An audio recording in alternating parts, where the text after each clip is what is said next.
Yeah, I've been traveling around Asia for a couple of years now. I've been in Malaysia, I've been in Thailand, I've been in the Philippines, I've been in Indonesia. But for some reason, I keep coming back to Da Nang. And the question is, why?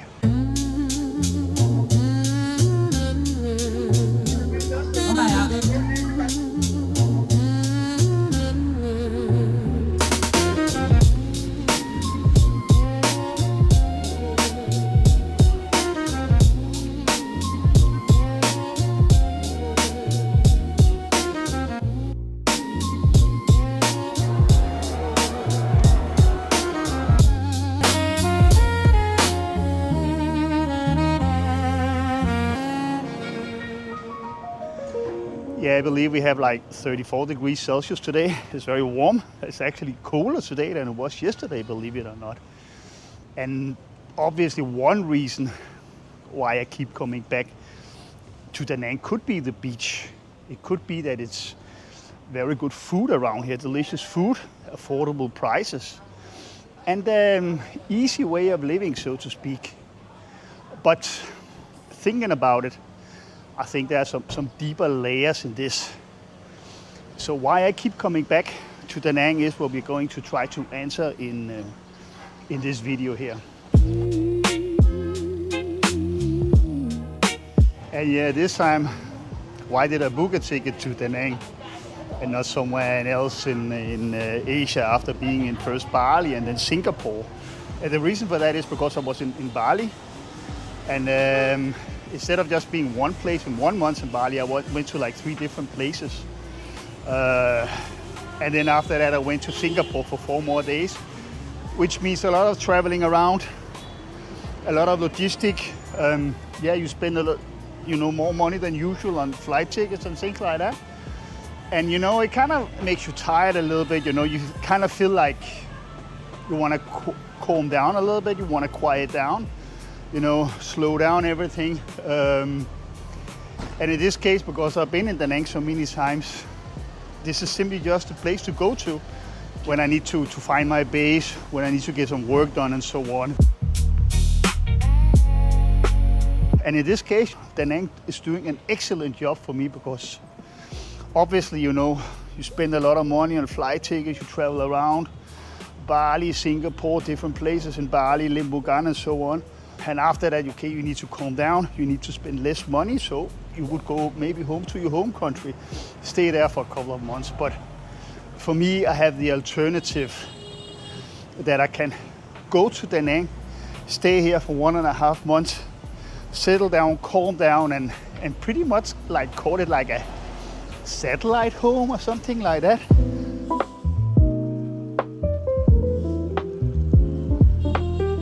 The lady, the receptionist at the hotel, she called me and asked if I can please open the door to my room so the cleaning lady can come in and clean. I guess that's one of the things that makes everything so nice and convenient here in Da Nang is that, you kind of get a feeling that you know everybody. You kind of get this a little bit more personal level in some circumstances, and in other circumstances not.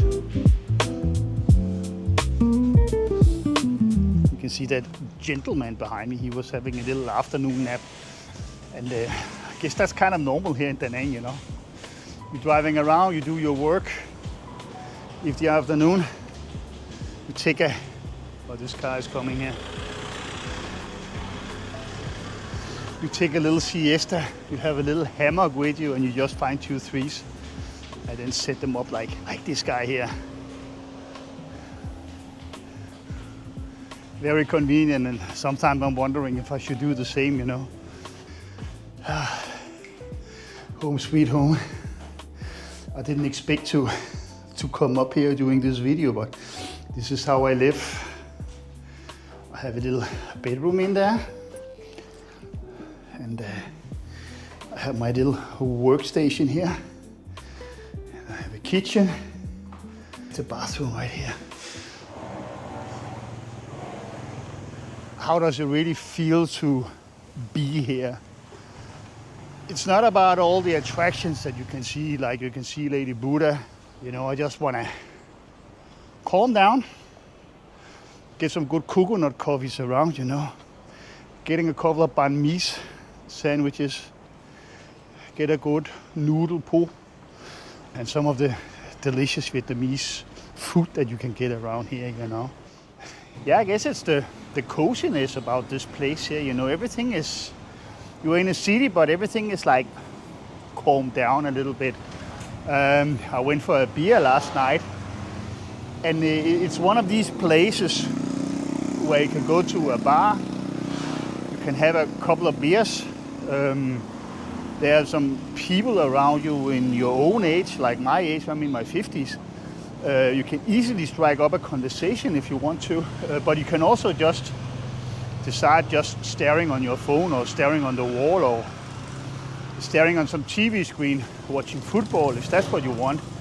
You have a lot of micro options, if you can call it that, like different things you can do.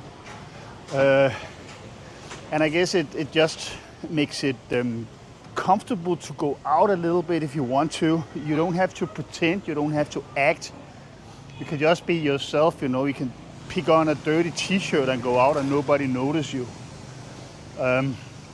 It's kind of one of the things that kind of fits my lifestyle in the present moment here in Da Nang. So, I meet people in Chiang Mai, in the gym in Chiang Mai, for example. Then I go to the Pig's gym here in Da Nang as well, do my workout. And then I bump into the same people there that I met in Chiang Mai like 2 weeks earlier. So I guess there's some kind of rotation in it, that people do keep coming back here. That's one thing that is very important for me, is not to find the rhythm of other foreigners here, but find the rhythm of local people here. I think that makes a huge difference.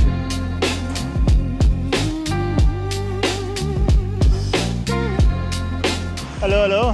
How are you? All good? Yeah, all this studio, and I keep bumping into it no matter where I go here in Southeast Asia. It's pretty much everywhere.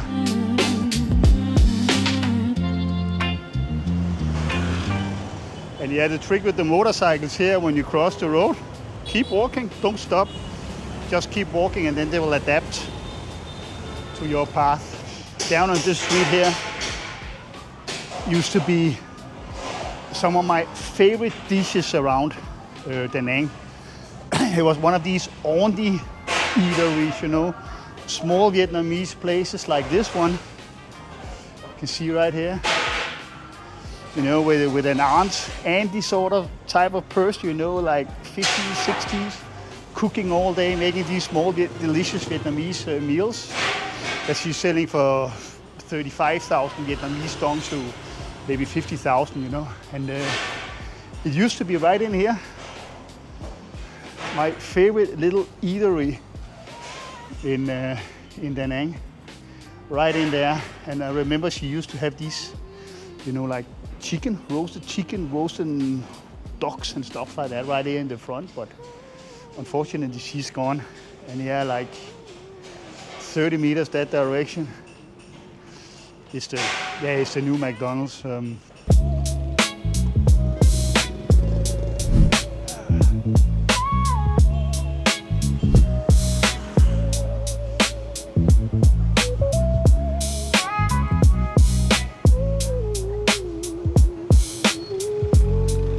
And yeah, they're here every day, standing right here at the 43 town with their friends or boyfriends, taking a lot of pictures.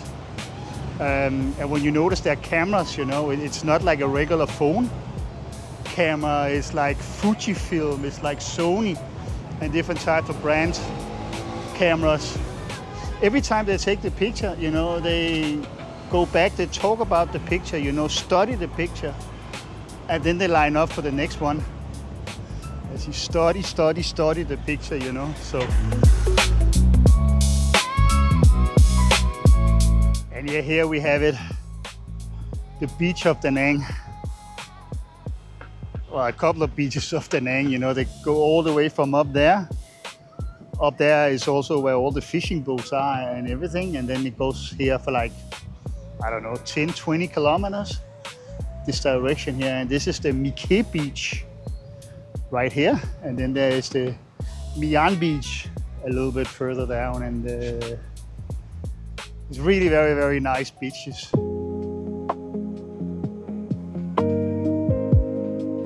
That's one of the reasons why this town doesn't wear me out. I don't get tired of being here, is that I can work in the morning, then I can go to the beach like midday, afternoon sort of, you know. Stay for a couple of hours, go for a swim, relax, go up here, get a lemonade, and then I can go home, work for another couple of hours. Then I can get a massage for 200, 300,000 Vietnamese dong. Then I can get a meal for maybe 100,000, including something to drink. And then I can go home and sit in my apartment, relax, or I can go out to a local bar and get a beer. We can kind of maintain a healthy, easygoing lifestyle here, and that makes it the reason why this place doesn't wear me out, so to speak. So, can I get pineapple juice? Thank you. Cheers.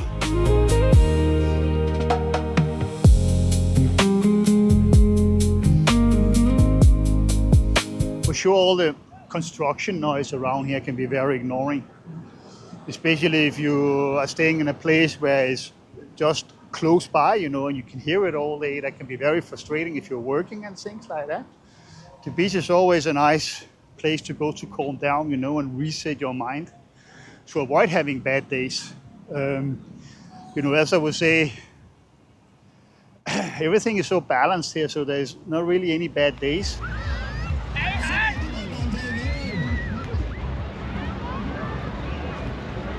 The weather can be a condition, can be something you need to be aware of. It can be very warm here, it can be very hot, it can be very humid, it can rain a lot, it can be unbearable to be outside. I was here one time in December, the month of September, January, and it was pretty much raining all the time I was here. And when it rains in Vietnam, you know, it's like these old war movies. You know, it starts raining, they're out in the jungle and it starts raining, and they don't know if it's going to rain for one day or for a couple of weeks. Ban quản lý bán đảo Sơn Trà và các bãi biển du lịch Đà Nẵng đề nghị người dân và du khách nghiêm túc thực hiện. Trân trọng cảm ơn. One thing that can be very ignoring, and I experienced 2 times here, and that is they cut off the power in this area here once or twice a year to do some maintenance. And they do notify people about it, like with a short notice. It's a little bit difficult to plan your stay here, taking that into consideration. So if it happens, you just have to go with the flow. And it pretty much means there's no power whatsoever. A few places do have a generator. You go to those places, but obviously they're kind of packed, you know, when that happens. Lúc này ạ. Rồi cháu qua gia đình này.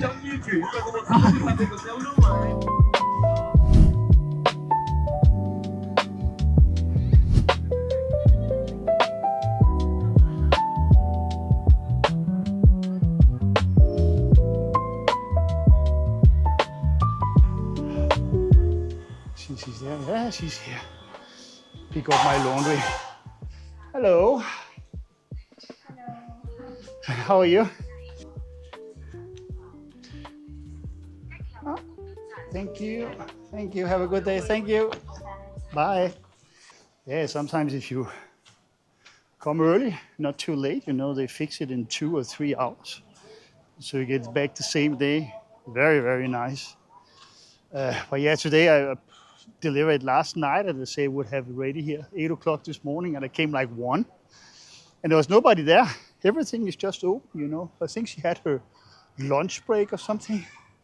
Basically just to take my bag and leave or put the money, but you know, it's a trust thing, you know. But I think this is one of the things that makes Da Nang a little special, you know, and one of the reasons why I keep coming back, you know. It's these small micro things, you know, like the laundry. Okay, she's not there, the trust this lady have in people, like everything is just open, you know. You can go in, you can pick up your bag, you can leave. It kind of give you this personalization I talked about earlier. You know, you kind of feel home in the neighborhood, so to speak, you know, like you're kind of building a mutual trustful relationship with people here with these small minor things, you know.